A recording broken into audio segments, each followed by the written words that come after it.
Sophomore Andrew LaFleur will ask the 10th question.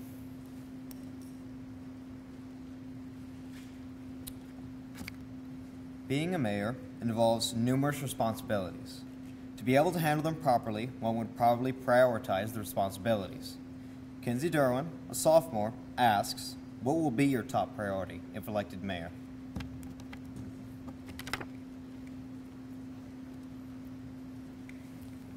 My top priority will be to prioritize infrastructure.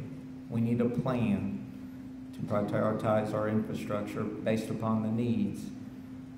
Your input to this plan is greatly important. You're out there in the community. You know what needs to be done. When I say infrastructure, this deals with water, sewer, roads, buildings, and drainage. We know that drainage is a hot item. We have areas of the city that flood, and we need to work on them. It needs to be a joint effort with the feds, the state, local government to alleviate this problem. It's only going to get worse over the years as they say the water in the Gulf continues to rise.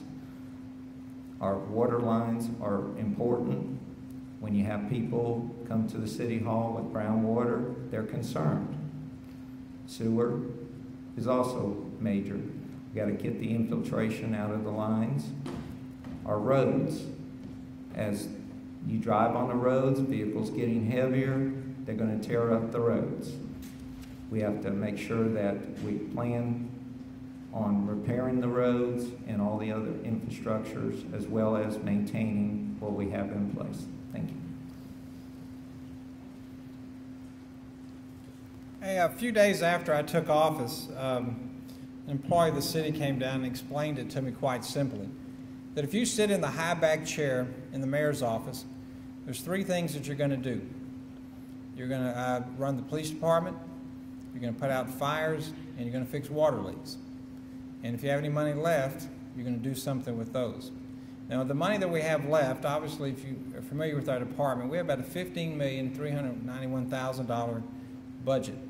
Of that budget comes about 28–29% of that goes to police protection, and obviously homes, people have to be protected first and foremost. Fire protection comes right underneath that.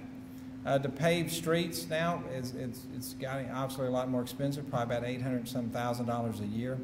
They're on a five-year rotation plan. John Bruce and his department, along with the past public works people, have done some excellent jobs. We get water out of the Chico Aquifer, but a lot of times it's the same water. The Verdine Street plant sometimes does pump out more iron than the others. We're working very studiously to get the filtration systems, what it needs to be done, all those plans to be in place. We know there's a lot of water intrusion that comes into the sewer system. After a big rain, it could increase up to about 16 million gallons a day in that one period of time it happens. We do that not just the city water lines, but we also realize that of the 7,500 homes and about 2,500 businesses we have in the community, that the water intrusion comes from those areas. We have the plans in place, we have the people in place, we have the things that need to take place to make many of these things happen and to continue to happen and to make the city go well. Is it going to happen overnight? No. Is it going to happen sooner than later? Yes. And we work diligently to make sure that happens. And I congratulate our city employees who are the best there is.